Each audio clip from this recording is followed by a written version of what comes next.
the Ultraviolette F77, a motorcycle which is electric and was in R&D for about 5 years. Then they launched the first variant, and Ultraviolette is already out with the Mach 2, which is an update to the original F77.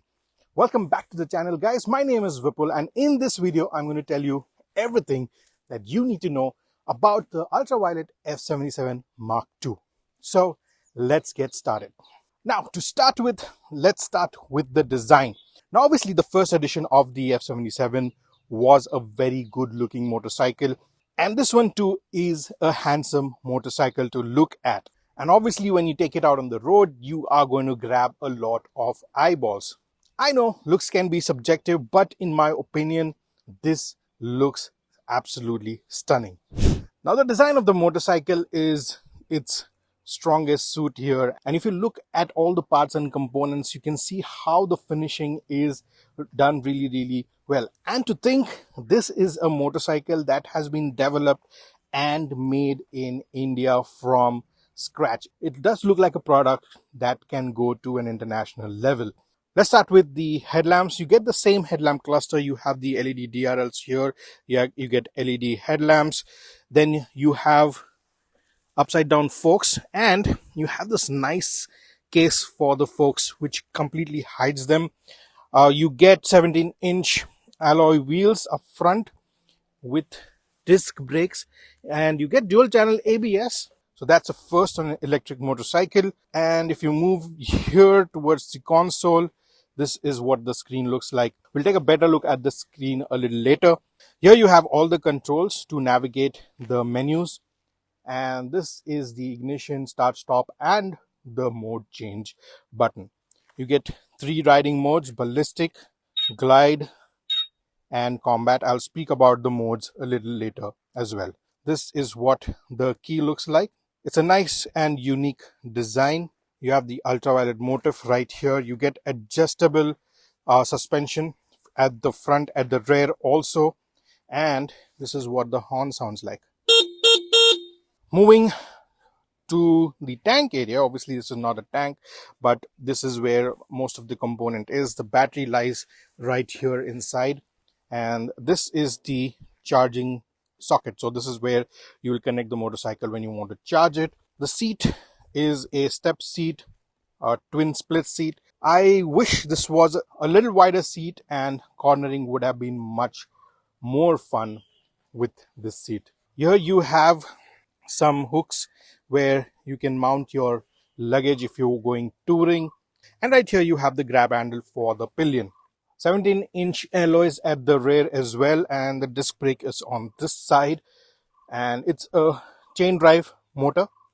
You get mono shocks at the rear which are adjustable, and this is what the tail lamp looks like.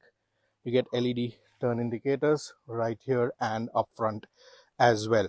On the side, you get these nice fins which drive air into the battery compartment.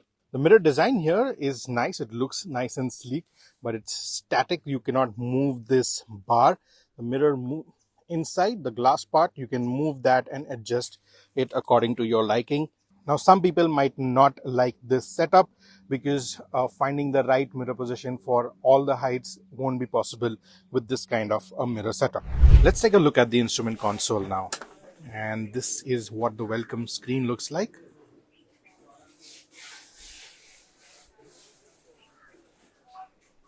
And this is the overall display. Now you have the efficiency meter right here, the traction control indicator, the mode, then you have the ABS and the hill hold control. This is the region mode. This bike motorcycle gets 9 region modes. Here you have the range, the battery SOC, or the trip meter for the current ride. Then you have the clock and the odometer. And here you will see the consumption per kilometer as well, just like a fuel efficiency that you would see on a normal motorcycle. Now, to navigate this screen, you have this navigation buttons right here. So press this button and you enter the menu. You have a whole set of options. So you have My F77, which gives all the details of the motorcycle. Then you have navigation, you have your trips, so all the trips that you have taken. Then you have the settings where you can modify the vehicle settings, controls, documents where you can store your driving license or vehicle information, and Bluetooth connectivity as well. Here you have all the battery details, the battery state of charge, temperature, and the battery condition as well. And here you have the tire pressure monitor as well. So that was the overall display. It gives a whole lot of information. It is pretty legible in daylight as well. Now you also get two themes. This one right here is called the parallax, and if you want to change the theme, you can to go to settings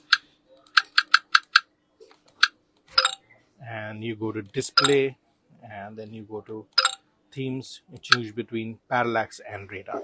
The one that you saw before was radar, and parallax looks something like this. That's the parallax, which was also available on the first gen F77. Now the bike that we are riding is the Ultraviolette F77 Mach 2 Recon, which is the top of the line variant, and it comes with a massive 10.3 kilowatt hour battery pack, which claims to have a range of 320 kilometers.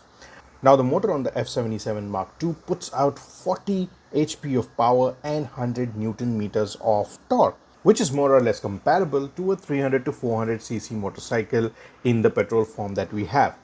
Now this is one of the biggest battery pack for any EV two-wheeler, which means that this motorcycle gives the best range as well. To start off, this has three riding modes: glide, combat, and ballistic.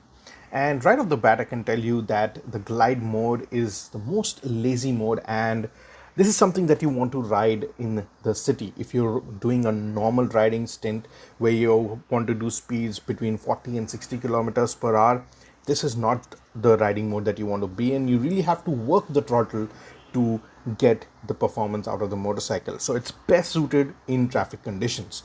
The combat mode, on the other hand, is more or less what you would compare to a ice or a petrol motorcycle, and that's the mode I found myself putting the motorcycle into most of the time while I was riding it. And it has very predictable power delivery. When you twist the throttle, you don't have to work the throttle a lot.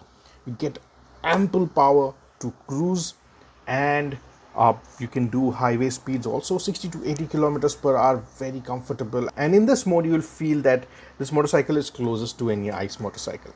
The ballistic mode, on the other hand, is an experience that none of the motorcycles in the 300 to 500 cc category will give you. The 100 Nm of torque available at just the twist of the throttle is something really ballistic, like the mode itself, and you can really go crazy with the motorcycle. It will simply shoot. In the ballistic mode, twist the throttle and the motorcycle will simply dart forward. Also, the way the power is put down, it's not something that will push you at the back, and if you are riding with a pillion, they'll push them off the seat. Ultraviolette has tuned it pretty well, and it is the torque, though it is 100 Newton meters, it is something that you can control and manage easily. Now, one interesting update on the Mark II are the region modes, and there are 9 levels of region. Plus, you can switch it off, so you have a total 10 levels to play with. And this is something that we have seen for the first time on any electric two-wheeler or an electric vehicle altogether, because usually you have 2 or 3 region modes that you can play with. Now what this does is it gives you a bigger band to play with while you're riding. So, and each level has some incremental value in the braking, and you can actually feel it. It's not a gimmick, and you can actually feel the levels of braking going up or down as you switch the modes. Now, to give you an example, in the level 9, which is the hardest region or the strongest region, you will realize that you can really go without using the brake. So especially in combat mode, while I was riding, as soon as I released the throttle, the bike would start braking by itself and regioning. And if you're approaching a speed breaker, if you release the throttle a couple of meters before, the bike will slow down enough to go over the speed bump. Then you don't have to use the brakes at all. Also, in the glide mode, while you're riding in traffic, you will be able to maneuver to traffic without using the brake much. And what this does is it also keeps on increasing the range because the power is sent back to the battery. Now, the Mach 2 is not a very light motorcycle. It is 207 kgs, and most of that weight is because of that massive battery pack. The ergonomics of the motorcycles are such that you can still handle this weight while the motorcycle is on the move. Obviously, when you're parking the motorcycle, you have the park assist feature to reverse the motorcycle out of a parking spot, so you don't have to really put your back into pulling the motorcycle out. But kudos to the engineers, once the motorcycle starts moving, you barely feel the weight.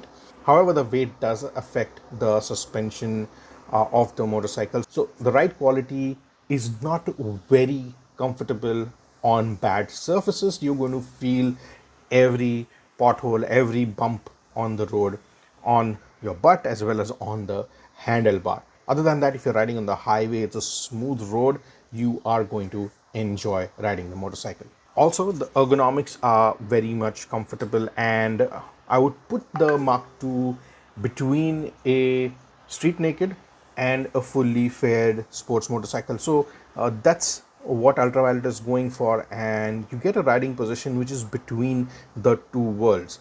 So you don't have a very committed riding stance, nor do you have a very relaxed one. You have something in between, and this will be very beneficial if you're riding especially in traffic, because it's not very uncomfortable. You can easily maneuver the motorcycle in traffic, and you can ride the saddle for long hours and you won't be tired or fatigued. Another addition are the traction control modes. So like, it has 3 levels of traction control. You can switch it off completely and you have 3 more levels to play with.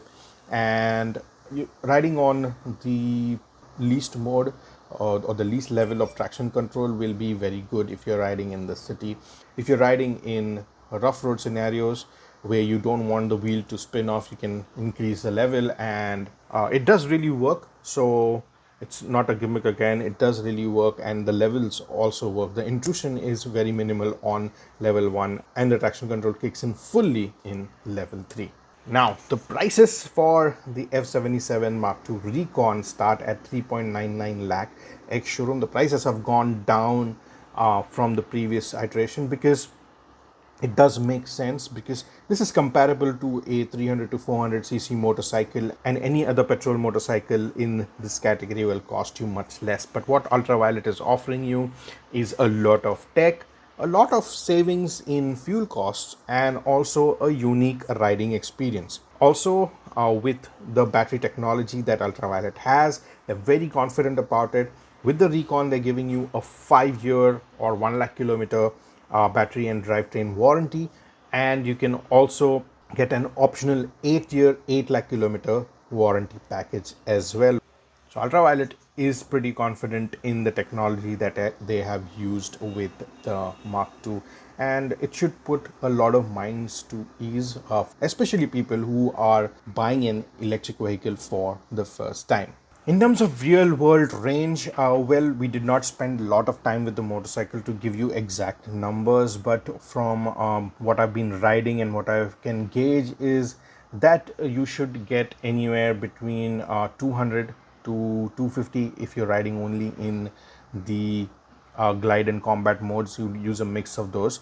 In the ballistic mode, if you're riding completely in the ballistic mode, you can ride it up to 30% of charge. So after 30% SOC, you won't be able to ride in the ballistic mode, but you should get about 150 to 170 kilometers of range in the ballistic mode only. So overall, you should get 200 plus of complete riding range. So if you want to do like a round trip, like a short distance like Mumbai to Pune, you should be able to do it very easily with the F77 Mark II, and because you do get a lot of region as well, so that those numbers should be possible. 200 to 240 should be very much achievable. So we would want to test that once we get the motorcycle for testing. But yes, as of now, this is what the range figures would look like.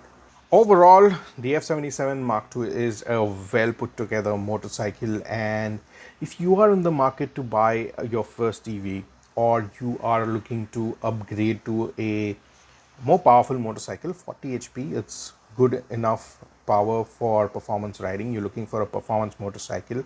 You want something that looks unique, is designed beautifully, and it's going to last you a long while. You can definitely consider the F77 Mark II. Also, Ultraviolet is working on the charging stations. As of now, the network is scarce, and Ultraviolet has promised us that this is going to grow very quickly. Especially, they want to put up chargers where people can do long distance touring. So these are going to pop up on the highways and then into the cities, which is really good, because if this motorcycle is really capable of doing some long distance touring, like we can do 200 to 240 kilometers on a single run, and then you stop for a break. And with the fast chargers that Ultraviolet has come up with, you can top up the batteries in about 60 minutes, and then you can get another 200 kilometers of range, which is really good. So it is very capable of doing that. And once the charging network is up, long distance touring will be a piece of cake for this motorcycle. So that was the first ride review of the Ultraviolet F77 Mark II. Let us know what you think of the motorcycle. I think it's a promising motorcycle, especially with the price that has been lowered down. There's also another variant, the standard variant, which costs much less. It's 2.99 lakhs ex-showroom, but it does come with a smaller battery pack, and that battery pack is about 7.1 kilowatt hour, and you get about 211 kilometers of IDC range. So it should be able to give you 150, 170 kilometers in the real world. So yes, those are the two variants that are available as of now, and it was a fun motorcycle to ride. I really enjoyed my time with it, and what I really want to say here is, don't disregard the F77 just because it is an electric vehicle. Do give it a test ride if you are looking for a bigger motorcycle, and it might just surprise you. Subscribe to Motoroids if you haven't already. Press that bell icon so that you get notified whenever we upload such videos. This is Vipul signing off. I'll see you in the next one. Until then, rev hard, rev free, and ride safe.